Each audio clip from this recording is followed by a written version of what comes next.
অনেকে বলে হুজুর দোয়া করেন ছেলে যেন আব্দুল কাদের জেলানি হয়, এমনি হবে? রাশেদুল ইসলাম যে মাদ্রাসা বানিয়েছে, ওই রকম মাদ্রাসায় আব্দুল কাদের জেলানিকে তার মা নিয়ে গেছে। ওস্তাদ ডাক দিয়ে বলছে, বাবা বলো আলিফ। আব্দুল কাদের জেলানি বলছে, হুজুর আলিফের মানে কি? হ্যাঁ, আলিফের মানে আমি জানি না। যে জিনিসের মানে হয় না, অর্থ হয় না, ও জিনিস পড়ি আমি করব কি? পড়বো না। ওস্তাদ বলে, বাবাজি তুমি কি জানো আলিফের মানে? বলে, হ্যাঁ আমি মায়ের কাছ থেকে শুনেছি।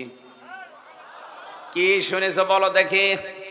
হযরতে আব্দুল কাদের জেলানী তিনি শুরু করলেন, আল্লাহ ইলাহা ইল্লাহু আল হাইয়ুল কাইয়্যুম লা তাখুযুহু সিনাতুন ওয়ালা নাওম। একটা একটা করে আল্লাহর পরিচয় দিলেন 10টা। কয়টা? এই আয়াতের ভেতরে আল্লাহর 10টা ক্ষমতার কথা আছে। ফরজ নামাজের পরে কেউ যদি আয়াত পড়ে, আয়াতুল কুরসি যেটা আমরা বলি, এর ভেতরে আল্লাহর 10টা ক্ষমতার কথা বলা আছে। কোন মানুষ যদি ওই অনুযায়ী তার প্র্যাকটিক্যাল লাইফ চালায়, মরণের পরে কোনো বাধা নেই জান্নাতে যাওয়ার, শুধু একটাই রাস্তা খোলা আছে, মরবে জান্নাত পেয়ে যাবে। কিন্তু 10টা আবার মানা লাগবে। আব্দুল কাদের জেলানী 10টার পরিচয় দিলেন আয়াতুল কুরসি তেলাওয়াত করে। উস্তাদ কাঁদতে কাঁদতে বেহুশ হয়ে গেছে। হোশ ফেরার পরে মাকে ডাক দিয়ে বলছে, মা আপনার এই ছেলে মনে হয় কোন জায়গায় পড়িয়েছেন, এখন নিয়ে এসেছেন আমার কাছে পরীক্ষা করার জন্য। মা বলছে, কই কোনো জায়গায় তো এর দেয়নি, এই প্রথম আপনার কাছে নিয়ে আসলাম। ওস্তাদ বলে, মা গো আপনার এই ছেলের তো পুরা কোরআনের প্রায় 18 পারা মুখস্থ আছে। মা আমার কান্না আরম্ভ করলেন। ওস্তাদ বলে, মা আপনি কাঁদেন কেন? আপনার তো খুশির বিষয়, আপনার তো আনন্দ লাগার কথা যে এতটুকু বয়স, এই বয়সে আপনার ছেলে কোরআনে কারিমের 18 পারা মুখস্থ করে ফেলেছে, তা অর্থ সহ ব্যাখ্যা করতে পারে। মা ডাক দিয়ে বলে, উস্তাদ আমার আফসোস লাগে এই কারণে, আমার এই সন্তানটা যখন পেটে ছিল প্রতিনিয়ত আমি কোরআনে কারিমের প্রায় 18 পারা পর্যন্ত পড়তাম। আমি পড়া কোরআনের হাফেজা না, আমি 18 পারার হাফেজা।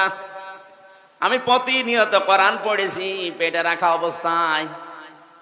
এ সন্তান জন্ম নেওয়ার পরে এর পাশে বসিয়ে বসিয়ে ফজর নামাজ পড়ে আমি কোরআন পড়তাম। ও শুয়ে শুয়ে আমার মুখের দিকে তাকিয়ে আমারে আব্দুল কাদের মুখ মিলাতো।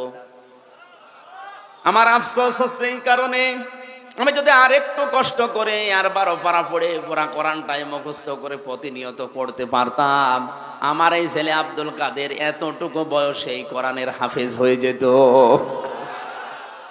আব্দুল কাদের জেলানী এমনি তৈরি হয়।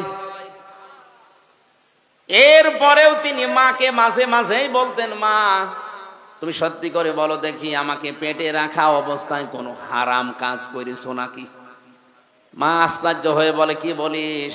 বলে, হ্যাঁ আমি বলতাম না, আমি যা পড়ি আমার মনে থাকতে চাই না। অবশ্যই তুমি আমাকে পেটে রাখা অবস্থায় কোনো হারাম কাজ করেছো। মা বলে, বাবারে তোরে পেটে রাখা অবস্থায় কোনো হারাম কাজ করেছি বলে আমার মনে হয় না, তবে একটা কথা আমার মনে আছে, আমার পেটের ভেতরে তোর বয়স যখন 9 মাস, কয় মাস, ওই সময় আমি তোর নানির বাড়িতে ছিলাম। উঠানের উপরে আচার নাড়ি দেয়, শোকাতে দেয় রোদে, ওটা শোকাতে দিয়েছে কে জানো, আমি খেয়ে ফেলেছিলাম। কারণ সন্তান পেটে রাখা অবস্থায় মানুষের টকের দিকে ঝোঁক বেশি হয়। আমি হয়তো তুলে খেয়ে ফেলেছি, মনে করলাম তোর নানির। পরবর্তীতে খোঁজ নিলাম না, এটা পাশের বাড়ির একজন রোদে শোকাতে দিয়ে গেছে। বাবা আব্দুল কাদের, মানুষের জিনিস আমি না বলে খেয়েছি তোকে পেটে রাখা অবস্থায়, এই কারণেই মনে হয় তোর পড়া মনে থাকে না। ও সিরাজগঞ্জের মা বোনেরা, সন্তান পেটে রাখা অবস্থায় মানুষের জিনিস না বলে খেয়ে এই প্রভাব যদি সন্তানের মেধার উপরে পড়ে, এই কারণে যদি লেখাপড়া মনে থাকতে না চায়, আমাদেরকে যারা পেটে নিয়েছো কত কিছু না বলে খেয়ে তোমরা হজম করে ফেলো।